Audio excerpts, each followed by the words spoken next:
boys aren't very far behind the girls. Ain't it the truth? To us, the ceremonial dances of the Moro may seem silly and facile, but to the Moro it is sacred. Each dance, each step has its meaning. Here we have the dance of the guardian of good and the spirit of evil, really a combat. To influences that may hover over the bride and groom-to-be, the spirit of evil must be conquered. He always is. It's a fixed fight.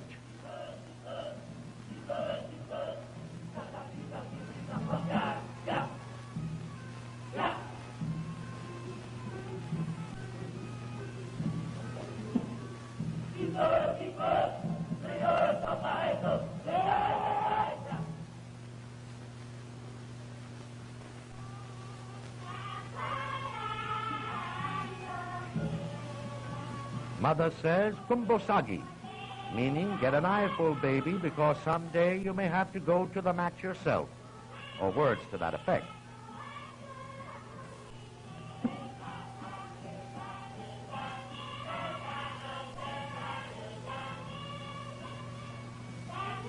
The dance of happiness. If this was the karaoke, I'd say the one on the right was Carrie. That boy sure shakes a wicked instep.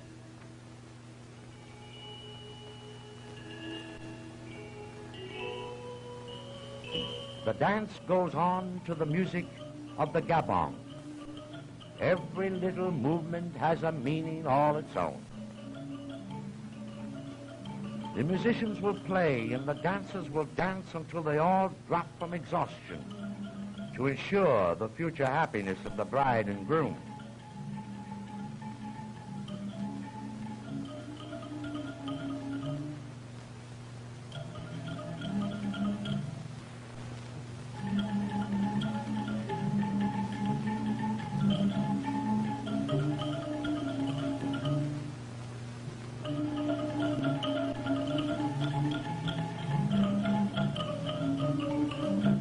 But the future holds no happiness for Pineda.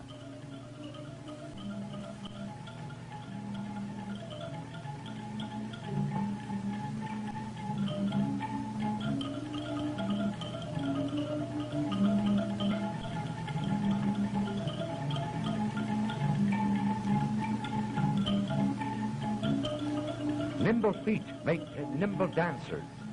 Therefore, the youngsters start at an early age to make the foot muscles limber. This makes them good dancers and, incidentally, improves their understanding.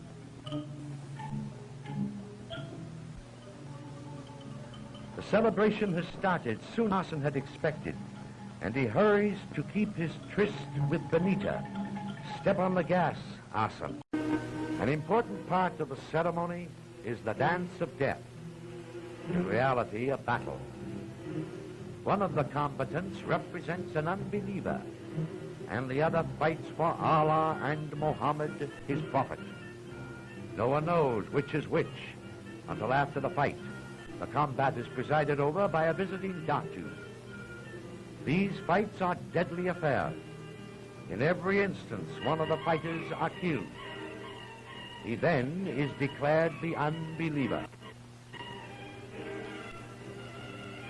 One of the disciples of Muhammad draws his polo, and in his fanatical frenzy really believes he is fighting an unbeliever, and is on the point of dealing the death thrust, but is prevented in this instance by the datu, due to the fact that Americans, white men, our staff and cameramen, were present, and to allow a murder to be committed, let alone photographed, would land him in pretty hot water with the United States government.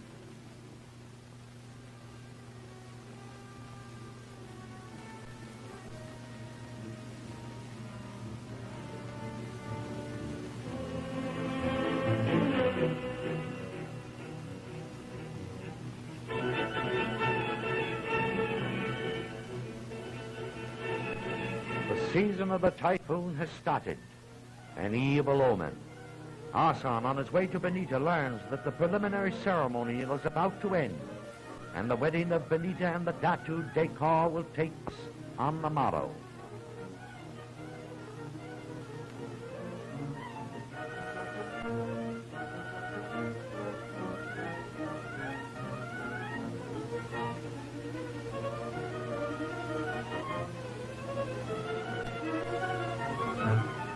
Another feature of the celebration, the Battle of the Caribou.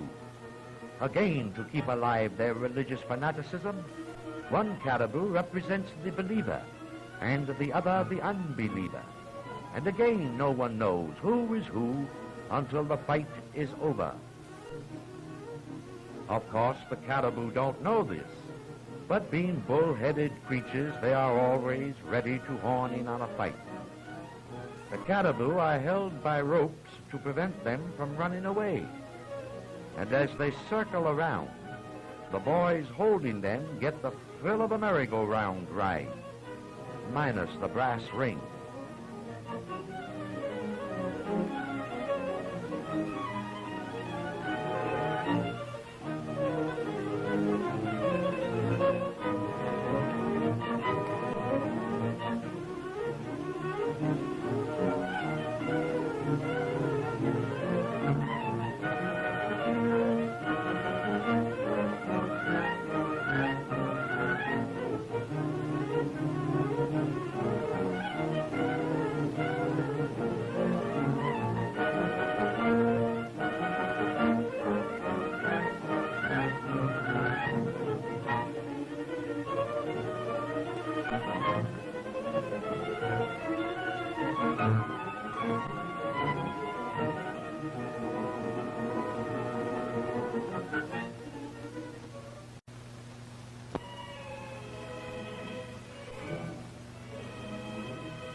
The palace of the Datu Tamboyan was the only stone structure on the island, and rivaled even that of the Sultan of Sulu, planned and built by a missionary, formerly a Spanish architect, whose life was saved by Datu Tamboyan when he, the missionary, had unknowingly entered a mosque, the worst offense an unbeliever can commit.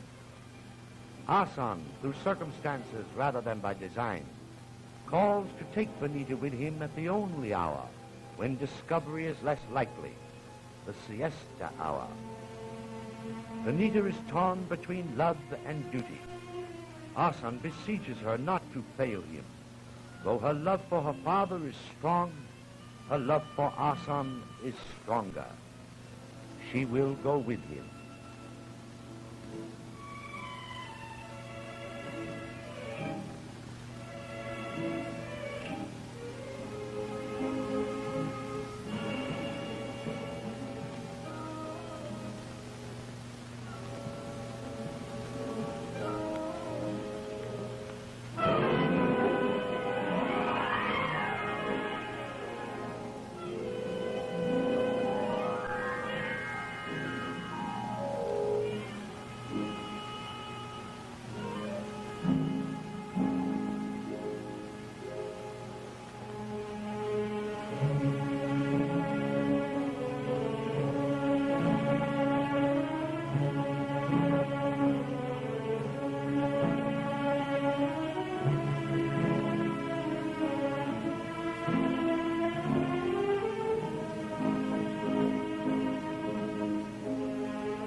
All would have been well had they not been observed by a little coconut thief. While Asan was trying to steal Benita, he was trying to steal coconuts. What can this be? The boy is puzzled. He's in a quandary. In fact, you will notice he's up a tree. Something is amiss. He must spread the alarm.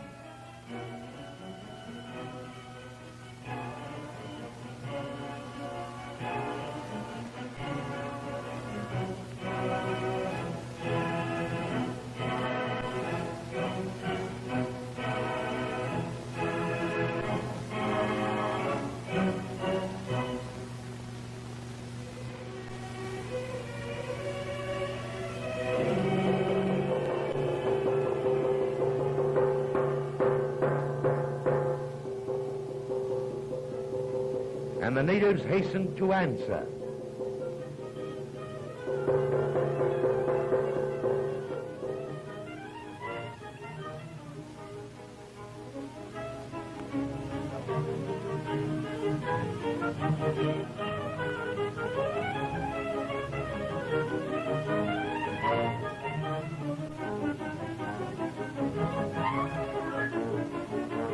It wasn't long before the terrible news that Pineda had run off with an unbeliever had spread throughout the island.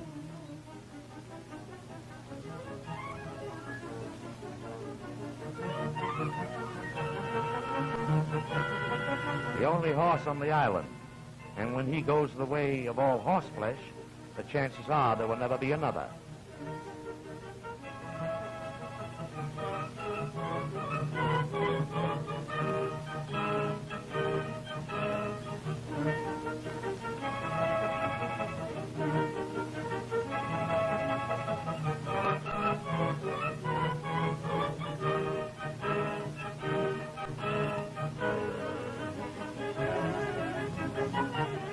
The Datu Decor was first to hear of the elopement and imparts the astounding news to Pineda's father, and with vengeance in his heart demands the blood of Asan.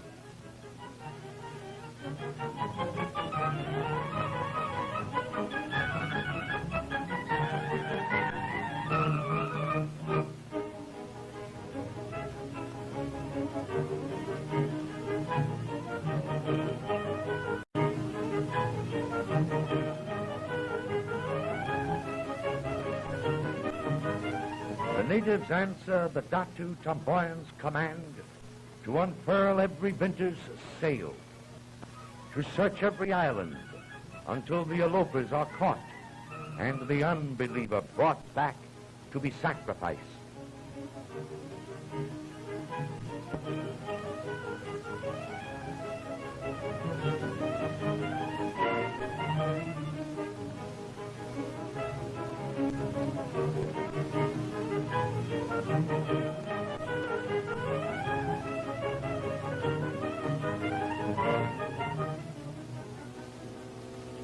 The faithful are called to the mosque to Allah and Muhammad, his prophet, teacher of the infidel.